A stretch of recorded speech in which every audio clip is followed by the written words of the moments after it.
নাহমাদুহু ওয়া নুসাল্লি ওয়া নুসাল্লিমু আলা রাসূলিহিল কারীম। প্রিয় দর্শক শ্রোতা, আজকে ঈদে মিলাদুন নবী সম্পর্কে আজকের ভিডিওতে আলোচনা করব ইনশাআল্লাহ আজ্জা ওয়া জাল। মেহেরবানি করে ভিডিওটি না টেনে শেষ পর্যন্ত দেখবেন এবং অন্যের নিকট সওয়াবের নিয়তে শেয়ার করবেন। আমরা অনেক সময় সোশ্যাল মিডিয়ার মধ্যে শুনতে পাই যে ঈদে মিলাদুন নবী সাল্লাল্লাহু আলাইহি ওয়াসাল্লাম উদযাপন করা, এই দিন খুশি মানানো ইসলামী শরীয়তের ভিতরে অনেকে কিছু সংখ্যক স্কলাররা এইভাবে বক্তব্য দিয়ে থাকে যে এটা বেদাত, শিরিক। আজকে এই বিষয়ে আলোচনা করব। তো সর্বপ্রথম এই যে দিনকে কেন্দ্র করে খুশি উদযাপন করা, এই ব্যাপারে আল্লাহ তাবারাক ওয়া তাআলা পবিত্র কোরআনে কারীমের সূরা ইউনূসের 58 নম্বর আয়াতে আল্লাহ তাবারাক ওয়া তাআলা ইরশাদ করেছেন, কুল বিফাদলিল্লাহি ওয়া বিরাহমাতিহি ফাবিযালিকা ফালইফরাহু হুয়া খায়রুম মিম্মা ইয়াজমাউন। এই আয়াতে কারিমার মধ্যে আল্লাহ তাবারাক ওয়া তাআলা ইরশাদ করেছেন যে আল্লাহর ফজল এবং রহমত পেয়ে তোমরা খুশি প্রকাশ করো। তো আল্লাহ তাবারাক ওয়া তাআলার ফজল হচ্ছে নবী পাক সাল্লাল্লাহু আলাইহি ওয়াসাল্লাম এবং রহমত আল্লাহ তাবারাক ওয়া তাআলার সবচেয়ে গুরুত্বপূর্ণ, সবচেয়ে উচ্চ পর্যায়ের রহমত হলেন আমাদের নবী সরকারে দু আলম নূরে মুজাসসাম সাল্লাল্লাহু তাআলা আলাইহি ওয়া আলিহি ওয়াসাল্লাম। আল্লাহ তাবারাক ওয়া তাআলা অন্য একটি আয়াতের মধ্যে ইরশাদ করেছেন, ওয়ামা আরসালনাকা ইল্লা রাহমাতাল লিল আলামিন।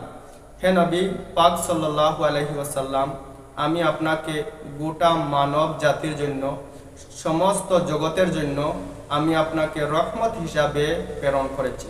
তো আল্লাহ তাবারাক ওয়া তাআলা নবী পাক সাল্লাল্লাহু আলাইহি ওয়াসাল্লামকে রহমত হিসাবে যদি আমাদের কাছে পাঠান, আর এই আয়াতের মধ্যে আল্লাহ বলছেন আল্লাহর ফজল এবং রহমত পেয়ে তোমরা খুশি প্রকাশ করো, তাহলে এই আয়াত দ্বারা পরিষ্কার হয়ে গেল যে ঈদে মিলাদুন নবী সাল্লাল্লাহু আলাইহি ওয়াসাল্লামের 12ই রবিউল আউয়ালে খুশি উদযাপন করা, জশ্নে জুলুস করা, নাত পাঠ করা, তিলাওয়াত করা, সদকা খয়রাত করা, এইগুলা মুস্তাহাব এবং মুস্তাহসান, এইগুলা সওয়াবের কাজ। তাছাড়া বুখারী শরীফের যিনি সরা লিখেছেন হযরত আল্লামা ইমাম ইবনে হাজার আসকালানি রহমতুল্লাহি তাআলা আলাইহি, তিনি বলেছেন ওই রাত্রে 12ই রবিউল আউয়ালের দিনে এবং রাত্রে সদকা খয়রাত করা, কোরআনে কারীম তিলাওয়াত করা, এরপরে এই দিন নাত খানি পাঠ করা, এইভাবে ভালো সওয়াবের কাজ করার মধ্যে কল্যাণ রয়েছে।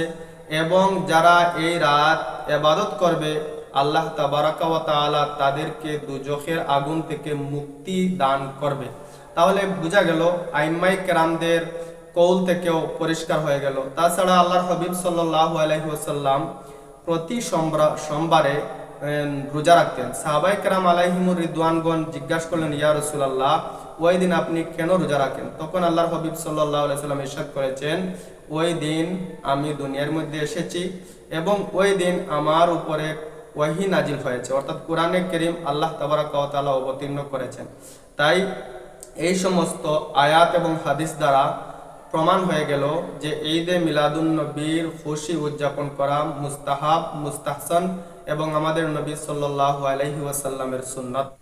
এখন যারা উম্মতে মুসলিমাকে এই আমল থেকে ডাইভার্ট করার জন্য, তাদের ভিতরে একটা কনফিউজ, একটা ফিতনা সৃষ্টি করার জন্য যারা বেদাত এবং শিরিকের ফতোয়া দেয়, তাদের ব্যাপারে আমি বেশি কিছু বলবো না।